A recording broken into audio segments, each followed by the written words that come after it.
Thank you everyone for joining us today.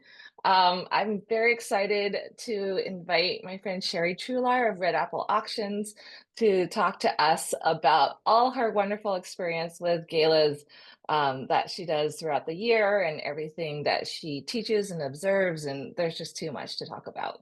But in light of a new year and everything she's learned.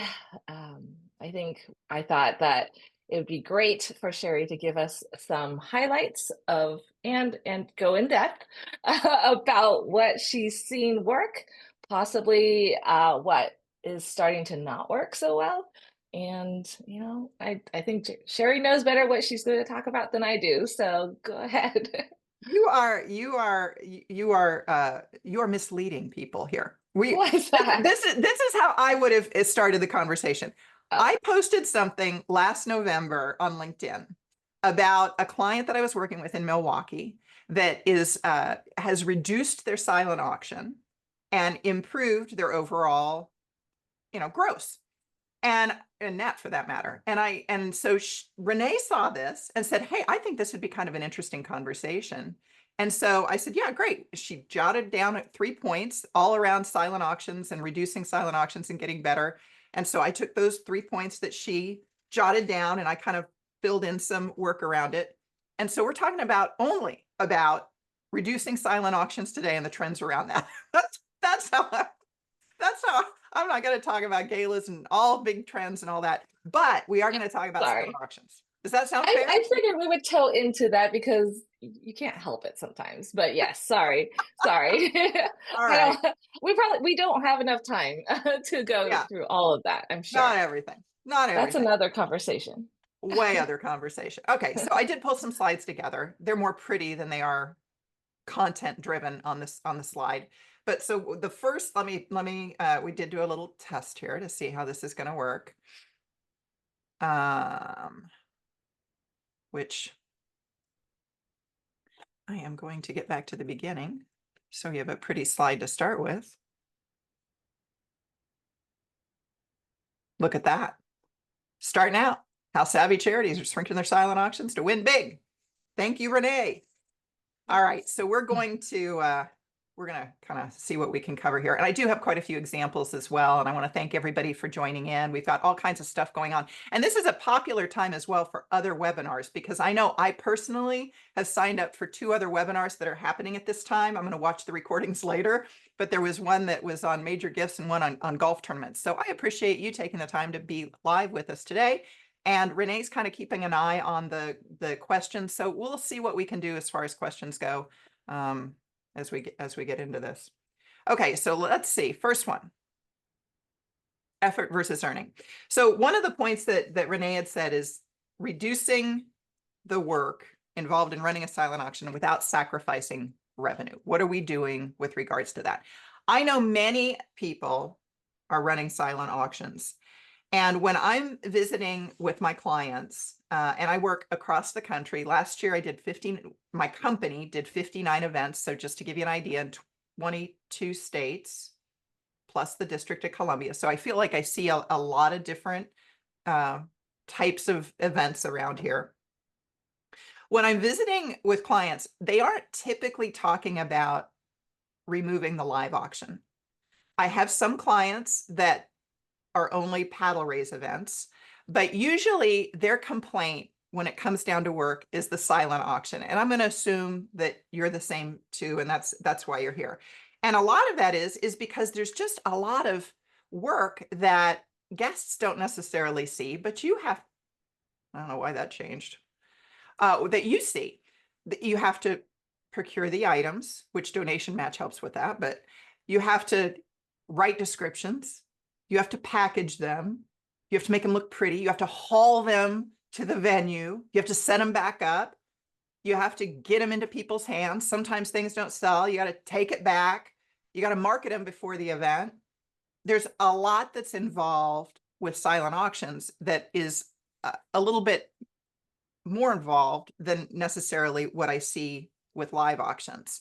And years ago, I said that silent auctions are not that much different than running a boutique, because you open the door, in which case it might be your online auction at this point, right? You turn on the online auction, or you create the PDF and you send that out to people, or you open up the actual gala doors.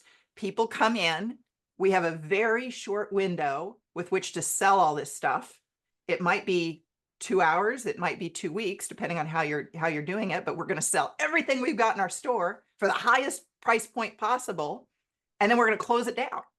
And so because of that, you think about running a boutique, there's a lot of work involved in running a boutique. So what I want to keep in mind, though, as we go through this, is that the silent auctions are more work. They tend to be lower revenue. And this is something that Renee and I were chit-chatting about beforehand. I still think that national averages are somewhere in that 50 to 65% returns, meaning that if you have a $100 item, you're selling it generally for 50 to 65%. Now, some items are going to sell higher, some won't sell or sell lower, but I think that that's it. If you are finding, if anyone on this webinar is from a software company and you've got updated information, please share that. But that's what the last note that I had, 50 to 65%. So they're more work with all of the steps I just talked about. They're not making as much money. But, and this is the big but, they're huge entertainment factor, because when people come in, if you're an introvert, it gives you an excuse to go over and get away from a conversation and have some fun. We're going to talk a little bit about some of the advantages of silent auction, but there's that. Whereas live auctions, you have a greater return, typically over 100% of the value. The disadvantage of that, though, is it appeals to only 10 to 20% of the crowd, and it does require kind of focusing the guests, which in many cases, if you have a very tight program, some people are like, well, gosh, we don't want to spend the time doing a live auction because we just don't have that kind of time. So usually when we're having a conversation with my clients, we're talking about workload. And if I'm thinking about to the conversation that Renee, you had seen with the Wisconsin group, they had talked about reducing their silent auction for probably 2, maybe 3 years before they actually took a step last year to do that. And what they did is they were raising around 50, what was it? I had jotted some of this down here. Just to give you a sense, they were raising around $50,000 in their silent auction, 54,000. And they were making 94% return on investment. That's high. I just told you it was 50 to 65% is average. So they were making 92%, and they're like, it's too much work. We got to figure out something else to do. And they started to make that change then just this past year.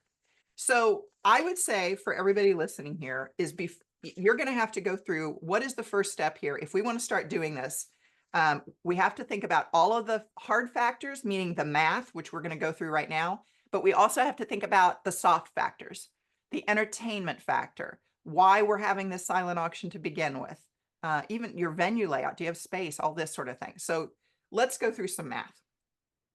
Anything that I've said thus far that you want to talk about, Renee? Me? No, yeah, I don't know. No. And we actually did get a response from a software guy. So, and I answered it, which means I think it should show up for everyone. But Roger Devine, good. Yeah, responded and said that with regards to the fair market value and ROI, that it varies widely by category. So his recommendation is to jettison the low quality items first. Thank you, Roger. Roger's with schoolauction.net up in the Portland, Oregon area. So he didn't give a number, though. He just said it just widely varies. What a cop out, Roger. Yes. Come on. What's that overall number? He's holding out on us. Okay. No. All right. Well, here's what he's right. I agree with him. So. All right. So this is what I'm going to encourage. Why does this keep changing without me touching it? This is what I'm going to suggest you do. You got to figure these out. What are you earning on your silent auction? What's the total amount raised? What's your return on investment?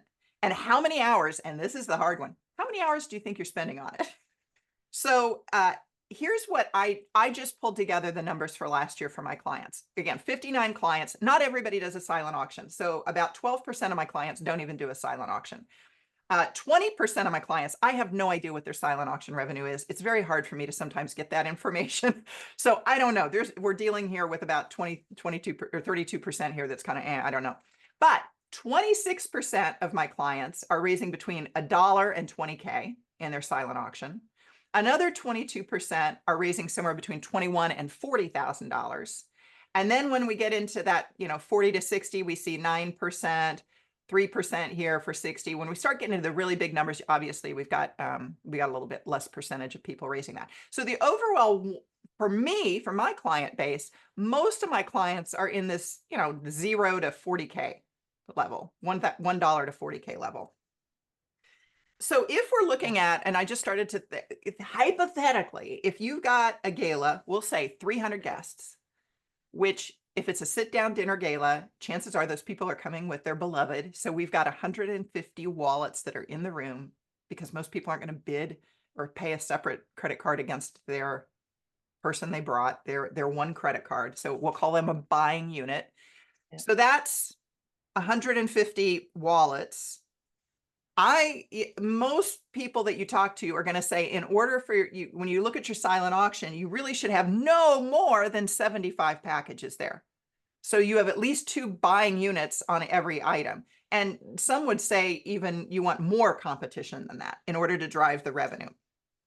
So in this example, if we had 75 silent auction packages, and we'll just say that the average sale of every silent auction package is $200, that's $15,000 that you're making in your silent auction, not counting all the work involved with it, but 15K. So if we want to replace our silent auction, we've got 15K that we got to make up somewhere else in the room.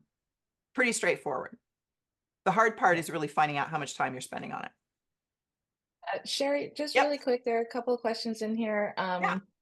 about this. Someone is asking, are those numbers gross or net?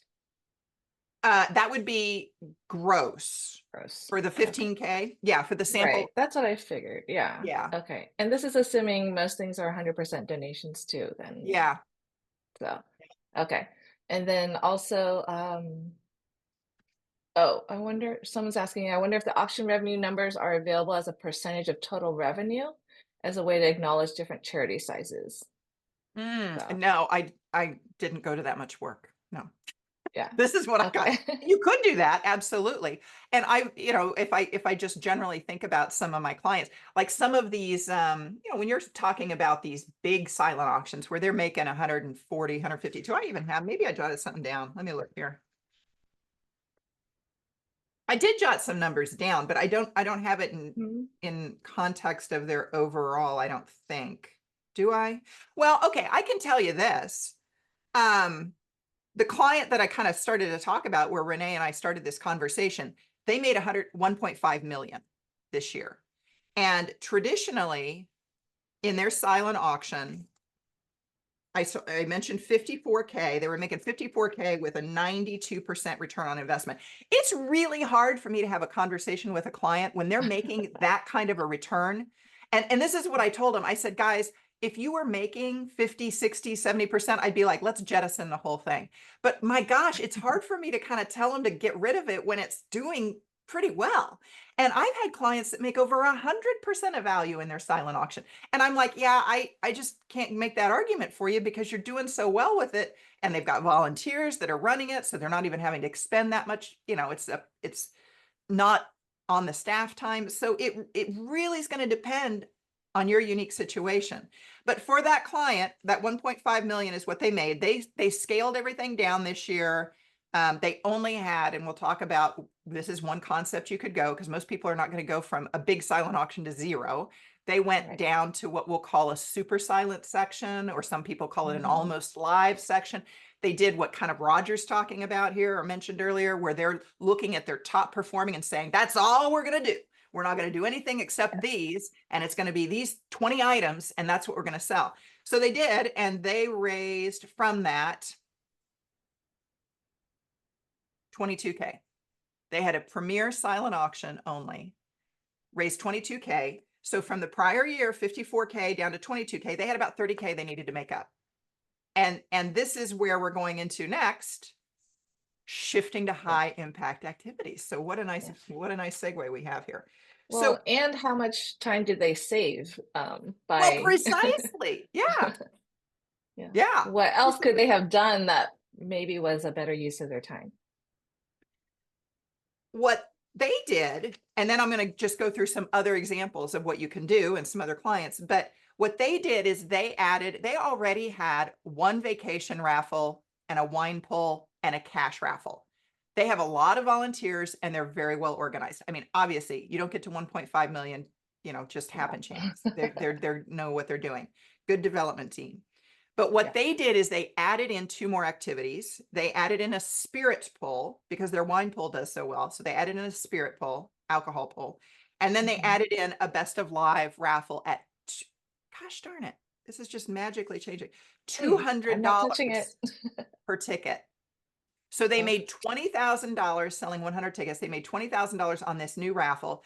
They made more money. They made money on their spirit pull, and they are doing an excellent job of working in with major donors and making their fund a need just blow up. Or let's call it an appeal. Let's not call it a fund a need. right. Let's just say our appeal. You can call it a raise the paddle, your mission moment, the time where you just ask people to give direct donations. That's how they did it. Got it. Okay. And then the best of live, someone is asking, it's like a golden ticket Oh, raffle type there's of so many different, yeah, it names maybe for or it. maybe. Yeah. Yeah, depends on where you're from. So best of live Yes. is more or less where you're letting people, for a higher ticket price, you're selling usually a limited number of tickets and you're letting people choose a live auction item as their prize. Right. So they take it out of the live auction, basically. Yeah, we pull it right before the live auction and they choose whatever they want. Very So in the nice. case of Okay. this group, they made $20,000, whatever item they pulled. Um, I look at it as, whoop, that item went for 20K. Yes, exactly. That's awesome. Yeah. Okay. And then can I just want to make a quick note. I see a couple people have their hands raised. Since we're not going to be able to interrupt Sherry while she's talking to pull you in that way, please put your whatever you wanted to say in the Q&A and we'll be able to see it that way and kind of insert it as it's more appropriate. Thank you. And I think we will finish early, so we'll have time maybe for if people want to Okay. verbalize, maybe they Uh-huh. could do that too. We'll see. Okay. Okay. So let's talk about let's shifting. I gave you an example there of shifting activities. So in that example that I started out with, you have 300 people, that's 150 wallets. You're making, what did I say, 20K or 15K, you're making 15K currently in your silent auction. So if you are that person, that group, what can we do? So this is where Renee's second point, shifting your focus to high impact activities like appeals and raffles, comes into play. You could add a raffle selling 100 tickets for $100, right, to that group of 300 guests, and add heads and tails, selling 200 tickets at $25. That gives you 5K. There's your 15K. Now, I will say that you've got to have good sellers, right? All of this comes down to how good are you marketing your activities, and a lot of that, raffles and games like that, is how you're approaching people that night with the people that you're recruiting to sell. So Right. And you have to be fairly certain that you're going to be able to sell a minimum number in order to make that even worthwhile, I would say. yeah, agreed. You could sell those 100 tickets at $100 and add the game Last Hero to your appeal. And if you're not familiar with that, it's more or less Chad Carvey out of the San Francisco area came up with this, I don't know, a few years ago. It's brilliant. But the idea is that the last donation level that you have in your appeal, when you get down to that point, you kind of surprise the crowd and you say, oh boy, have I got a deal for you folks? Here's what we're going to do. We're going to play a game called Last Hero. The last person to make a donation in our appeal tonight is going to take home this lovely phone or whatever prize you have. And so people continue to give because every time they raise their hand, it's a donation. It's not an auction, it's a donation. We're in the appeal portion of the evening. And the last person who raises their hand, even if they raise their hand 14 times at $50, they're going to make a big, big gift, but they have also won a prize. So they could do that, and you would make up the difference with what would you make if you did that? You'd only need $5,000. That's pretty easy. To play Last Hero and get 5,000 is pretty easy. That client that I mentioned in Milwaukee, they raised 14,000 on their Last Hero game. Oh, nice. But that would get you to that 15K that we were talking about. You could do a raffle. Maybe you do 50 tickets at $100 and a game like a wine toss, wine pull, something like that, 50 tickets at $50 and a wine pull. Maybe a sponsorship. I think you're going to have to consider what works for you folks individually as to where you're going to make up the difference. Some people would say $15,000, you know what? I can sell 3 more sponsorships and just be done with it. Right. And we'll do it that way. Yeah. Another concept, you could sell more live auction items. If you've got a live auction that's doing pretty well and you've got the time in your program, you could say, all right, we got to make up 15K. Our average live auction item is selling for $3,000. So we're going to go out and get five more items to make up the difference, and we're going to sell those. Or we're going to consciously, I think that's the right pronunciation, get a live auction item that we can sell multiples of. So that way we're going to have the same number of items in our live auction, but 2 or 3 of these items we can sell multiples of. We're pretty confident we're going to hit the level we need to, and we'll make up those 4 or 5 extra items that we need to sell that way. Yeah. Maybe the approach is you start scaling down your silent, and you have a premier silent or a super silent or a best almost live silent, whatever you want to call it, and you do it that way. That's the approach that you take. Maybe you spend your time on getting more free commitments for the fund a need, and you make up the 15K that way. I mean, there's all kinds of ways you can do it. I really do just think it matters as to what makes sense for you. Renee, you got anything to add on that? Yeah, actually, there are ways to raise that amount of money, but not necessarily at the same event as well. I'm seeing some people add extra events, maybe a post gala, auction, or a sweepstakes, or just something else fun that's a little more casual. Maybe it's for people who can't come to the main event. Just other ways to capture the unrealized revenue that you couldn't get in that room, perhaps. I like So, that. yeah. I got hang on a Maybe second. even I hate calling them networking events, but mingles or happy hours or something else that could be a little more casual. There are some people that just don't like getting Yeah. all dolled up that way, myself included sometimes, and it depends on the mood. And so if you have a variety of ways, it depends, of course, on your charity and your supporters as well, and the demographics, but pay attention to what the demographics of your supporters are and the kinds of activities they like to do. Maybe it's something a little more outdoorsy. Who knows? 2 days ago, I was having a consult with a group that I've got down in Georgia. So this will be the 3rd year I've worked with this. It's a small school in the Atlanta area. And the first year they raised they raised about just under $5,000 in their in their silent auction. I don't know what their return was that year. I didn't get the numbers.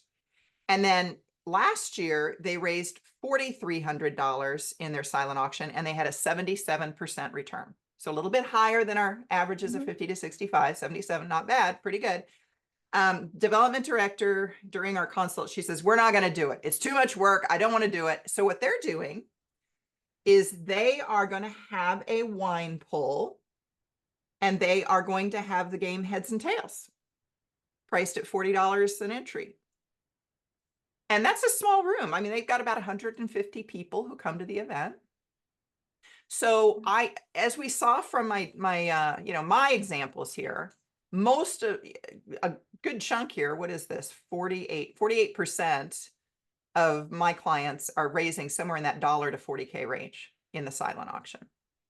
So that is easier to make up than if you are raising $150,000 in your silent auction and $150,000 at a high return. That's going to be a tougher nut to crack as far as getting rid of that, I think.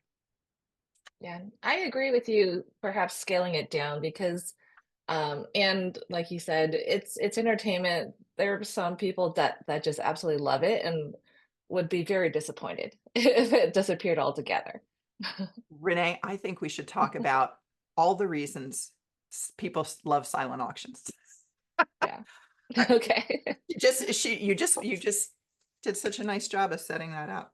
Sure. Uh, Entertainment. All right. It's something to do during the silent auction. Introverts love it. Mobile bidding kind of killed that for introverts, by the way, because if you're sitting there talking to someone, you'd be able to say, I'm just going to, fun talking to you. I'm just going to go check out the silent auction. I know it's going to close here. So you could leave. But now it's like people would say, well, you could just check it on your phone. You don't need to leave. I'm like, oh gosh, no, I really want to get away. But so it's something that people love silent auctions for that reason. Number two, people Mhm. love getting deals. And as I already said, a lot of deals can be found in the silent auction. Yeah. There's also this perception. Why is this changing? I don't Okay, know. I'm not touching it. I I don't promise. know. There's nothing on my Hands keyboard. off. There's a perception from your guests that it's helping you raise money. And it is to a degree. They don't know all the work that goes in behind it, but your guests are like, "Oh, I want to, this is I'm helping here." And Mhm. that's nice. It's just a lot of work from the charity side to pull it together.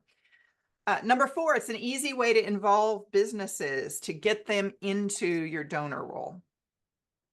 It's a Yes. good starting point for businesses. Hmm. I just want to say something here too. Kurt Johnson's a auctioneer, benefit auctioneer up in Minnesota area, and he had posted something. I don't remember if it was on Facebook or LinkedIn or something like that, but it was just a little food for thought. It's not really tied to our silent auction conversation today, but he had made the point that when you're out there pounding the pavement looking for donations, it's not Wayfair and Amazon that are typically giving these donations to you. It's the Hmm. local businesses. So when you think about where you shop or where you promote, just Yes.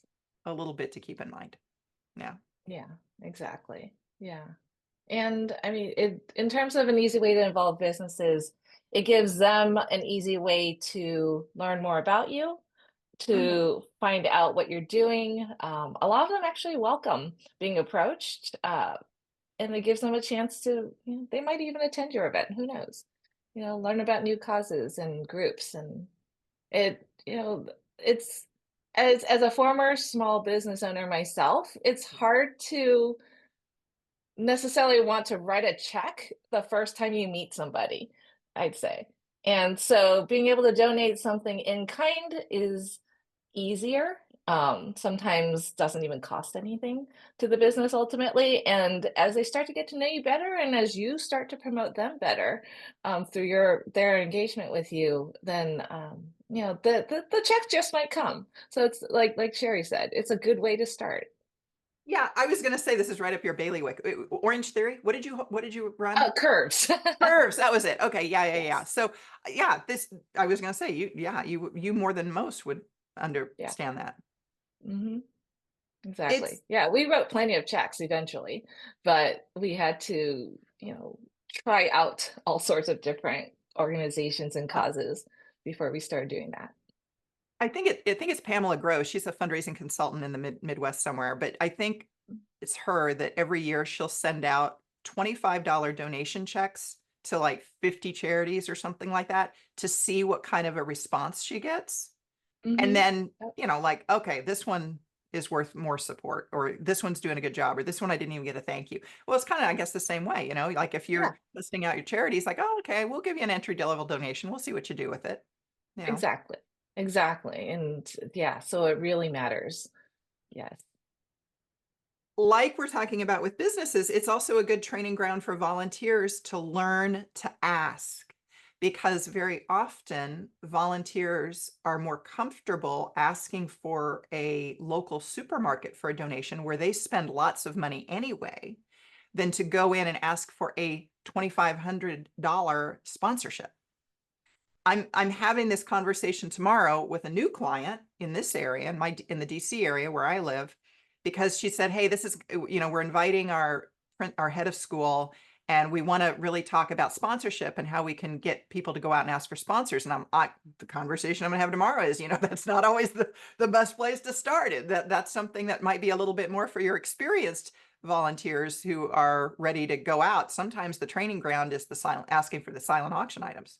There's that school I mentioned down in Atlanta.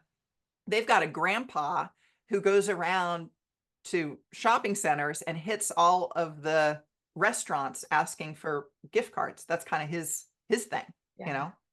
Yeah. which is helpful. Awesome. Very. Yes. And then finally here, Renee, you mentioned a little bit about different events that involve non-attendees, but another great thing about silent auctions is if you convert to an online auction, you can get non-attendees involved.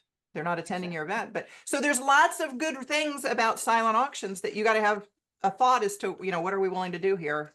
Are we really willing to get rid of it or not? Yeah. And I'm seeing some Q&A questions about feeling like people aren't willing to spend past a few $100s, or let's see, there are probably certain concerns that may be more specific to your own organization. So definitely know your market. You don't necessarily want to cut to go big and cut everyone off, or alienate people. Pay attention, perhaps spend the next year even making no changes and just listening, observing. It is always about the next year. I know that in my conversations, it's about like, well, all right, if we start this, then next year we'll go to this many tickets. If it goes well this year, it's about building. Yeah, Yeah. exactly. People like to know what to expect. All right, unlocking solutions, creative simplified solutions to maximize donor engagement and generosity. Okay, Renee, this is what I came up with. Okay. Some of you might say, we can't do raffles in our state, or there's no way that we can get our guests to pay $100 for a raffle ticket, or we're short on volunteers that night to sell raffles. That's not going to work for us. Or we don't just have the manpower to add another activity like a raffle. Okay, that's fine. But can you ask people for money during the paddle race? Focus on that instead. Focus on asking people, getting things lined up for the paddle race. That might be, instead of a raffle, you're adding the money to the paddle race, increasing those donations. Because maybe if you get someone to commit to a $2,000 pre-commitment, and you've never had that before, again, it's just changing, and you never get that before, then that might be something that you can leverage as a challenge in your paddle race. That's a pretty effective way of getting other people to give who maybe hadn't given before in the paddle race. Here's a possible objection. We don't have time to procure more items for a prize for a raffle. We don't have time to sell more live auction items.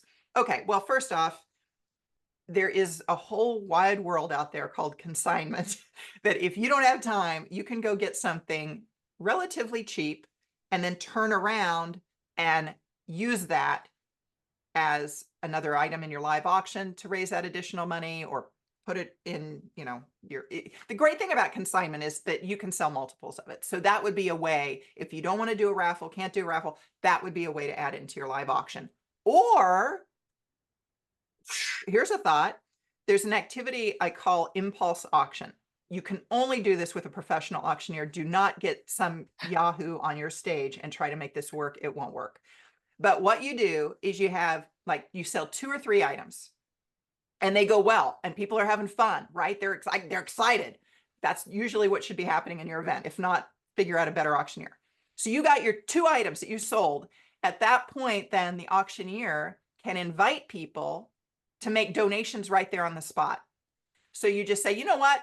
we were a little short this year. I've done this several times. We were a little short on our procurement cycle this year. I bet there's people in this crowd that would love to donate an item to this charity and have us sell it right here from the stage. And you just weren't asked. We didn't know to ask you. We ran out of time. So if you want, grab those sheets of paper on your gala table, write down what you'd like to donate right now, bring it up to the front. Melissa over here is going to go through them. We're going to pull whatever ones we've got, and we're going to see what we can do right here and sell it in the live auction. Oh, you've just added to your procurement cycle, and you're making up that 15K that you needed to in your silent auction. So that could be something you could do. And what are the kinds of packages that you typically get? Like Oh, it's timeshare all weeks over. or It's all over the place, which is why you need Melissa to look through the list. okay. It's been gift cards to restaurants. It's Oh, been donations of food. It's been behind the scenes at a bluegrass festival. You cool. know, it's been a massage. You're going to get some of your like, I'll donate a massage. I'm a massage Mhm. therapist. So as they're going through it, they're up there going, yeah, this one will work. It's like, so they're, Gotcha. mm, yeah. Awesome. Here's another possible objection. We don't have time in our program for a live auction. Okay. Well, can you find something that's affordable that maybe you're purchasing, but then selling it at a premium? So this could be consignment, but it also could be, I like an example I've got is a group did a pork sampler. They went to a farm, they got a pork sampler, and the farmer offered him a deal. So they're paying $100 on the pork sampler and they're selling it for $300. And they're just doing a sign up party in the silent auction where people are signing up for the pork sampler at $300. So they're making 200, 200, 200, 200, 200. So if you don't want to do anything in the live auction, you could do that. Yeah. We call those traditionally sign up parties. It's not Mhm. really a party when we're selling a pork sampler, Right. but you get the gist. Yeah. It's a, You're selling multiples of something. yeah, it's a pork party, pork sampler party. Okay. I've seen that done with photographers as well. Certain kinds of service Oh, packages. yeah. Yeah. Yeah. Good. Uh, Another objection. We don't have time in our program to play a game like Last Hero. You're sitting here talking about making 5,000 or 14,000. We don't have time. Okay, I get it. So maybe you use all that time that you normally spent setting up your silent auction and you use it to get some real good commitments and you use it as a match in your fund to need. You don't play the game, but you say, hey, we have got somebody who's willing to match up to $5,000. We need 5 hands in the air at $1,000 or whatever you get, but all that could be done. Can we move on? Sure. Those are fun. Okay. I think people really like the idea of asking for donations on the spot, by the way. Don't do it unless you've got a good auctioneer. I'm telling you, because people are going to sit there and say, uh, they're not going to give unless they're like, oh, dang, did you just see that? That $500 item just sold for $2,000. They get excited when they think about their item being sold for big money. They don't get excited Mhm. when it's not really going well. So I'm just Yeah. telling you, don't Yeah. do it unless Good point. Good point. you Yeah. got good people. All Yeah. right, what are we talking about? Worst case scenarios. Okay, let's say that you attempt to replace your silent auction revenue with other activities and you fall short of your revenue goal. Instead of hitting the $15,000 in your silent auction, you only get 5K with your other activities. Oh, there it goes again. I think it's something with maybe, Timing? yeah, You have a I don't timing know, on but it? that when I go back to it, it holds, but Oh, okay. I don't know. Have to look that up. Okay, so even if that happens, even if you don't hit your goal, you freed up your time, and that is going to allow you to shift to some high impact activities. So here's some food for thought. I'm in the events world, specifically the auctions and paddle race world, but I hang out with a lot of fundraising consultants. And I have listened to enough of them that I know that events is not the number one way to raise money and shouldn't be your number one strategy for fundraising in your nonprofit. And I'm okay with that. So like this last summer, I was attending the National Auctioneers Association puts on a summit every year for benefit auctioneers. So you can go to it. It's like a little mini conference for fundraising auctioneers. I don't go every year, but I try to go at least every other year. So we were, oh shoot, I'm going to blank out on her name. I'll be darned. I can't remember her name and I did not jot it down. Well, I think what I'm about to share with you, it's not just her. I think other fundraising consultants would agree with this. I had gone up to her and I had said, hey, I know that, events is probably not what you're talking to your clients about as far as like, you're here to talk about events, but you're talking to a bunch of auctioneers. So if you were really going to go in and say, hey, here's what you need to focus on to raise money, what would you be focusing on? And she gave me three, her name almost came to me, three specifics. One I already knew, major donors, focus on major donors. Number two, monthly giving campaigns. That's where she would tell her clients to focus. And the third one was really getting into this whole silver tsunami, right? This 59 trillion or whatever it is that's going to be passing from the boomers to the Gen X to the millennials and blah, blah, blah, blah, blah, blah. To focus on getting people to write you into their will, more or less.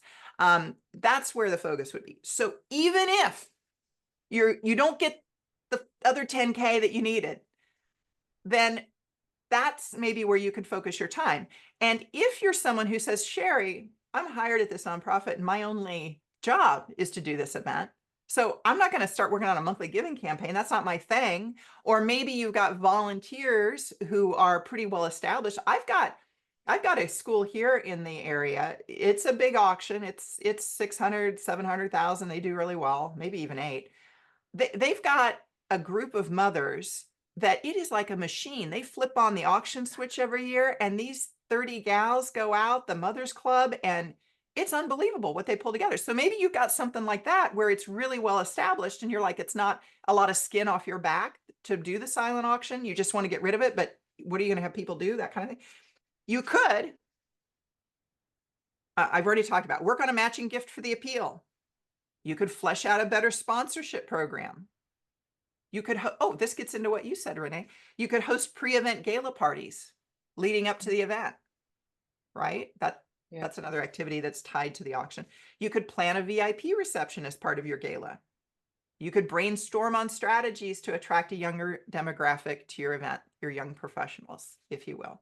You could have a campaign to attract new donors to the gala.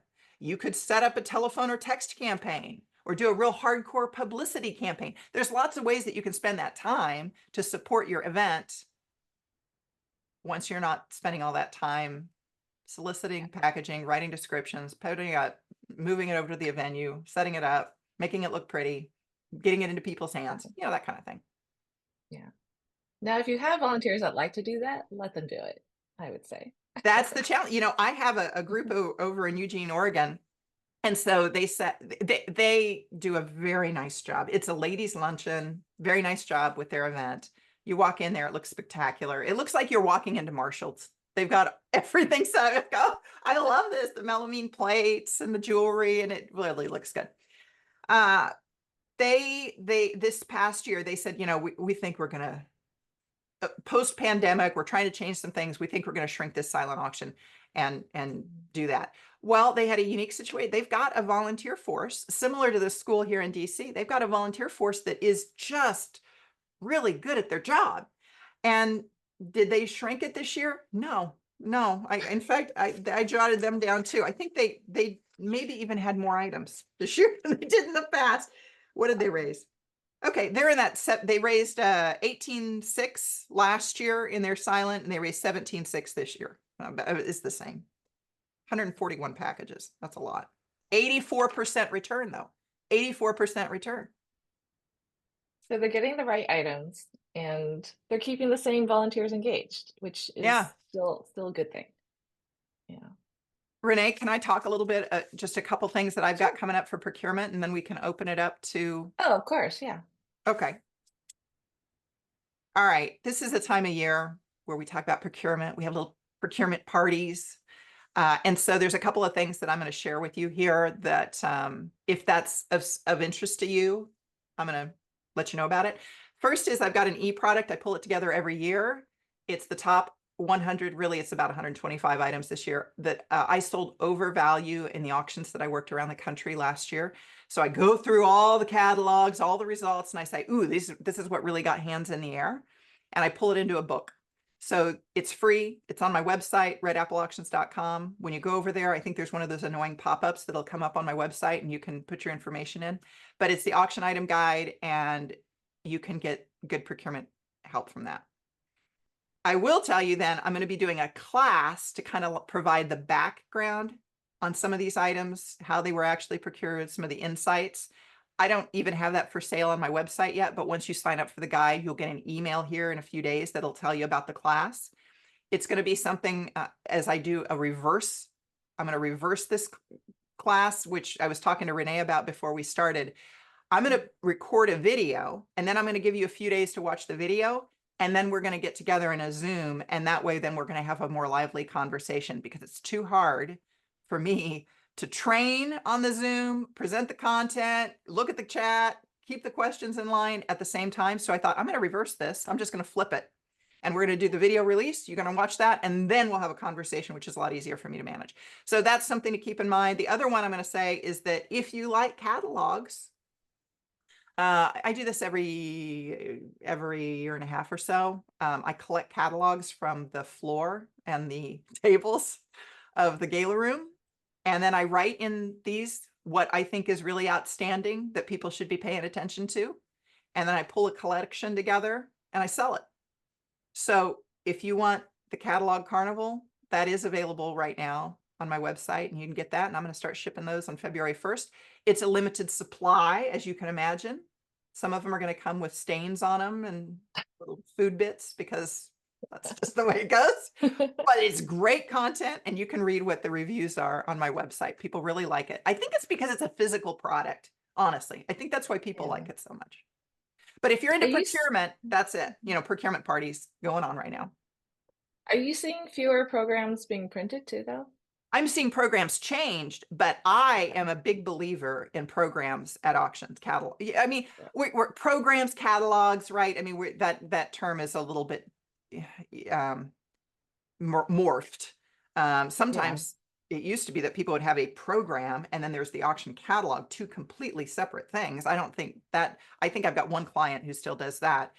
They've changed, but I still think it's very important to have something on that table, Something in front especially if of you got a live them. auction. Yeah. Okay. Gotcha. That's good. Okay. Okay. You What, wanna let's, you want to, dive into Q&A? yeah, let's see. You found some stuff that works. We should talk. Yeah, yeah. I wasn't sure if you were able to see the Q&A or not, Well, but no, not when I'm presenting. So let me go into Q&A. no, no, of course. Too much to look at. But yeah, we've let me try to grab some of them. There are a lot in here. I'm trying to filter through and consolidate. But basically, here's a good one. Can you tease us here with the top three selling live auction items you've seen sell? And then on the converse side, what are the 2 to 3 biggest fails so they know what to avoid? Well, now remember, this is just live auction. So, not silent auction. Mhm. It's a big one. Man, it's, you know, I feel like I need to pull a Roger here and say, it depends. Come back. It so greatly Oh. depends on what your organization is, blah, blah, blah. Food truck, that's a pretty good one. If you can get a food truck to come do a party for 25, 50 people, whatever the case might be, that's pretty good. I don't know if that's my top one, but it's kind of fun. Yeah. Cruises, Mm. good seller. And if you get the right thing for your cause, like if you get something unique to your mission, that can be a pretty good seller. If, you know, that, so there's 3. Bad sellers in the live auction. Jewelry is touch and go. what have I sold? You know, I'm so focused on what sells. I got to be honest. Most of my items sell for over 100% of value. Not all. I mean, there's always some that you're like, huh, that didn't sell for. Yeah, golf, for instance. I've got some golf in here, but by and large, I have come to the conclusion that I just don't know how to sell golf because I have a hard time selling a lot of golf. No. So there, maybe golf. Yeah. Yeah, the Do we thing have is any that silent auction questions though? Like, that's what our I'm topic sure was. we do. I'm sure we do. Actually, someone's asking the same for silent auction, top selling items or things to avoid. But a lot of that would be similar, right? I'd say. Yeah, it would be that. Yeah, and actually, I do say that is that if you got an item that's great for the live auction, it's going to be great in the silent too. It's just that you're Yeah. generally for the silent auction, you're trying to encourage more price points, right? So one of Yeah. the things that Right. I like to track, and I didn't do it for this webinar, it's not really important because again, you saw some of my Hmm. clients are raising $5,000 and others are raising Yeah. 150,000 and they're silent, but you know, I track what the average item sale is. Is it 150 per package in the silent? Is it 450? Is it 1,000? You know, Yeah. so what is approachable for this group might be $600 per package in the silent auction. What is approachable for your group might be $150 in the silent auction. Yeah. Um, Yeah. so Exactly. And some of the other questions are regarding, we've had several about consignment items and your opinion on them. Oh, you get the right ones, they're great. Yeah, but that's another big conversation. I will tell you, I got a course on consignment that's a whole industry into itself. And when I start working with clients, their eyes are really open because they may have heard one or two and they've, you know, get emails from one or two. And so Mm. the that's this much of consignment. When Yeah. you really get into it, there's specialty consigners and there's some that I prefer for certain things. So if you get the right one, it's absolutely a great fit. But uh, if I am working with a group and it's the first year I'm working with them and everything's consigned, that's not a good auction. That's No, not a good auction. Yeah. no, I I'm agree. looking through some of this. Okay.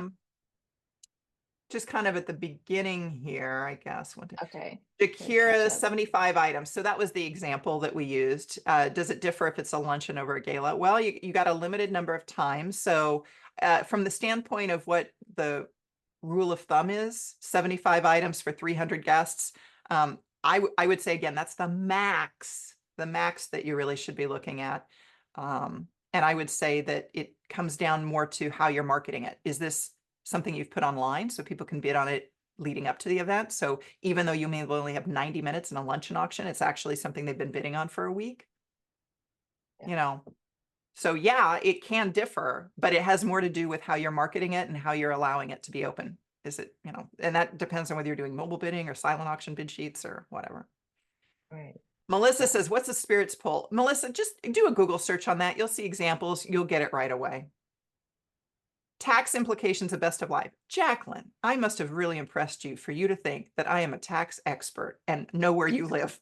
I have no idea what it is for you. You're going to have to research that one on your own. I don't know. That's Uh, tough, yeah. We don't answer tax questions. yeah, I mean, I point people to resources and so forth, but I mean, Hmm. she's going to need to know what's going on in her own area. What recommendations for activities do you have for events with no appeal, program, or live auction component? Can you not do a raffle? Sweepstakes? Yeah, a sweepstakes, a raffle. Opportunity I don't quite drawing? understand what they're possibly doing. They have no program, no appeal, and no live auction component. What the heck is the event? You know, I might need maybe a it's little like a. extra info. I'm trying to think of like I worked with the Is it an Smithsonian. activity, maybe? I don't know. More information is needed. Do people incorporating The Last Hero also have a paddle race? Oh yeah, Janelle. So the last hero is just the last thing of the paddle race. Hmm. It's just the last thing that we do as part of the paddle race. Yeah. Yeah. And people are asking too about online auctions and whether to incorporate it into the event or not. Whether they should do it separately or start it before or limit it to people only going to the event, Oh, yeah, things like I don't that. mind opening it up. I mean, there's one of my clients, you charge, they charge a ticket for the online auction only. So they have your in-person ticket, but then if you want to participate in the online, you pay, I think it's $50 for them. Yeah. Okay.